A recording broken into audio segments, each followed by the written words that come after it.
Alright everyone, link in the description to one of my own statuses with regards to Vice News. Of course, as with the last video, I apologize in advance for the shitty audio. Nothing I can do about it at the moment. I'm going to try to fix the problem. Unfortunately, it's very, very difficult. I'm assuming that the webcam's fucked, the microphones are fucked. I really want to throw them into a bathtub, but, you know, I'm not going to do that. I'll probably just resell them or something. I'll get new ones and see what I can do. We got to talk about this this Vice post, because Vice News is now claiming that there's a problem right now in Canada with bigotry. And it's not from the usual suspects. It's not basically, you know, the blonde-haired, blue-eyed family over there has a few too many Confederate flags or something. That's usually what they talk about. No, this time it's Chinese immigrants in Canada supposedly are becoming white supremacists and racists. Now, the idea that a person who's an immigrant from China living in, you know, Canada or the US or whatever can be racist, yeah, of course, anybody can be. You know, claims of the social justice warriors that only whites can be racist aside. That's bullshit. That's postmodern bullshit. Everybody with sanity knows it. Racism is not power and privilege. Racism is you dislike, distrust, or mistreat people based on their race, real or perceived. That's all it means. Nothing further, nothing less. If you're not doing that, then something else. It's not racism. Here's the thing, though.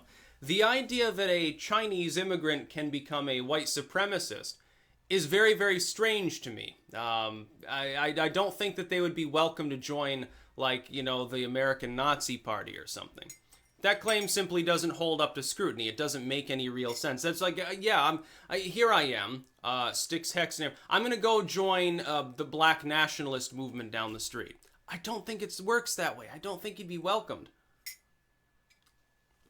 You can be a bigot in any race, but you can't be a white supremacist if you're a Chinese immigrant. That doesn't make sense. No, maybe if you're like self-hating and masochistic or something, that might work. But it's like, if you know anything about anime, and I'm not a huge fan, but, you know, I use 4chan, so it's kind of unavoidable that you interact with it. You'll see there's lots of, you know, in Japanese manga and stuff, you'll occasionally see like Nazis or even Hitler or something. Sometimes they're not reviled within the context of the manga, but that, I mean, it doesn't mean that the person is actually attempting to join Stormfront or something. That doesn't make sense. And this follows hot on the heels of the left now claiming, oh yeah, it's like the Proud Boys are a Nazi group, which they aren't. And they've got lots of like Hispanic and black and stuff members joining. That's because Nazis are becoming diverse. At what point does becoming a white supremacist simply mean thus, like, being a random person?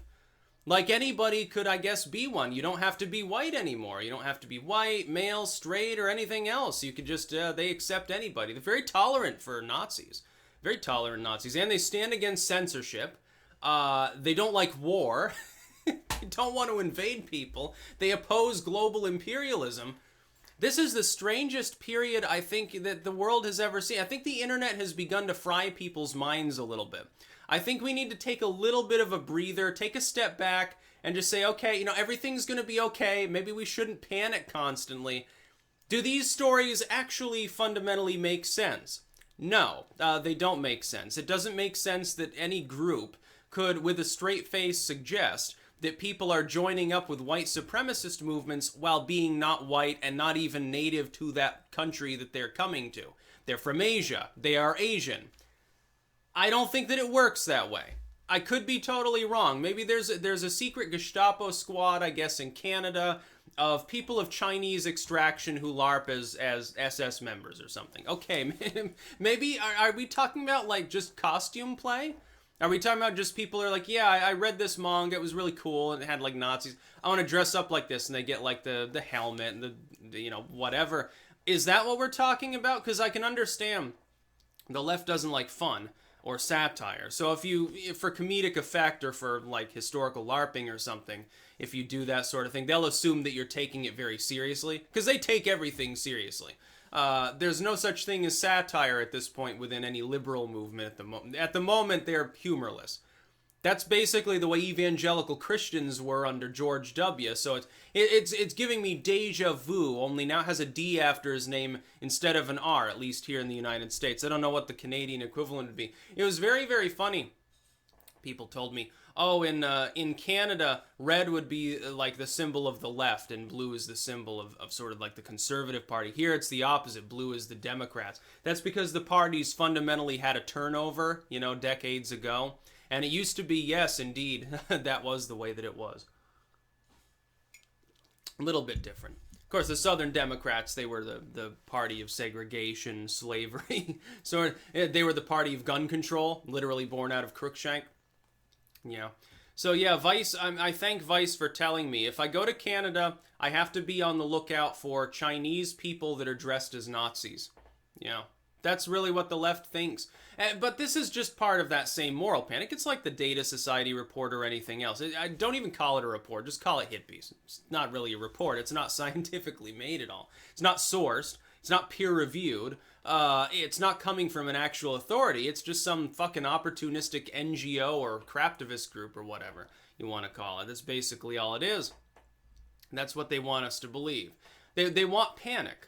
That is, in a moral panic, they want other people to be afraid too. And if you're not afraid, they sort of ridicule you for it. It's basically like watching lemmings. Like they're staying there. Oh, why aren't you running in the same direction right off this cliff? Well, I don't want to jump off a cliff. Oh my God, look at the loser over there. Look at the conspiracy theorist. There is no cliff. It's all in your mind. All the lemmings at the bottom are fine. They're in a land of milk and honey or something. That's basically what moral panic is like. You get ridiculed for being right.